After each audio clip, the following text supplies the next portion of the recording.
Yo, what's up sa inyo mga kuis, no? Welcome back sa ating channel. Kung bago ka dito, don't forget to like, subscribe, at i-hit na rin yung bell button natin, no, para updated kayo sa mga kaganapan. So for today's vlog, may bago tayong i-unbox at i-review. Ito ang Mini GT Porsche 911 Dakar Rally 1974. Yan. Classic rally vibes, legendary race car. So let's go. Unbox na natin.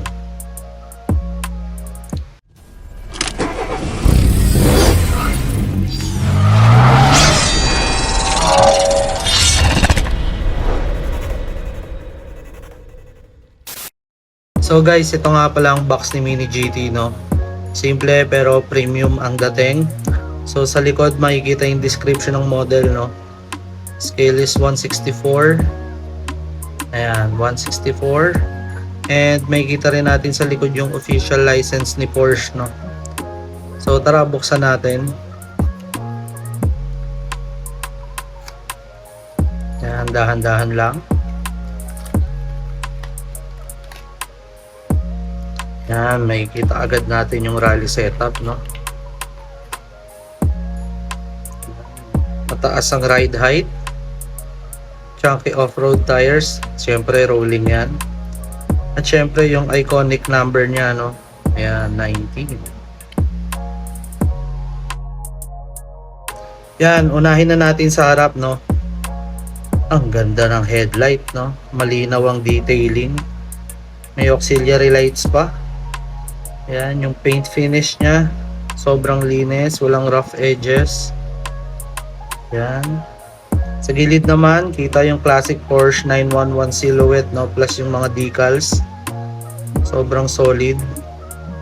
Hindi rin malabo yung mga decals niya, no. Ganda rin ng wheels.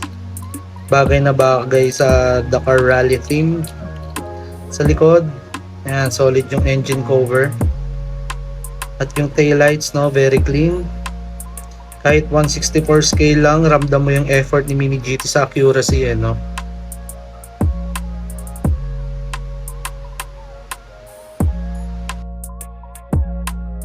Yan, no, so rolling test naman tayo. Ayan, harap. Parehas rolling yung likod. Ayan, hindi sablay yung mga gulong. Perfect pang display or pang diorama ng rally sim, no.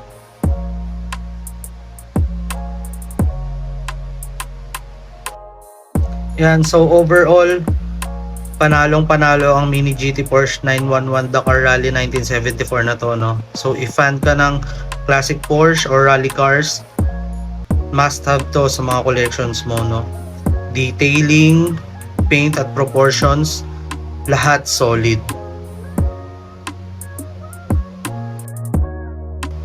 At syempre, bago natin to i-display, no, meron tayo ditong display case galing kay Belobra.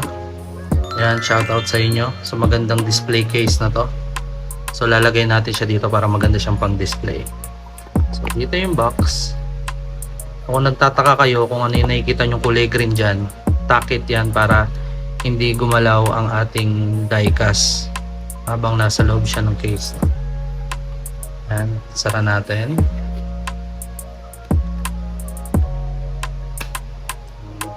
Tapos yung lid niya. Yan, already madyangas tignan.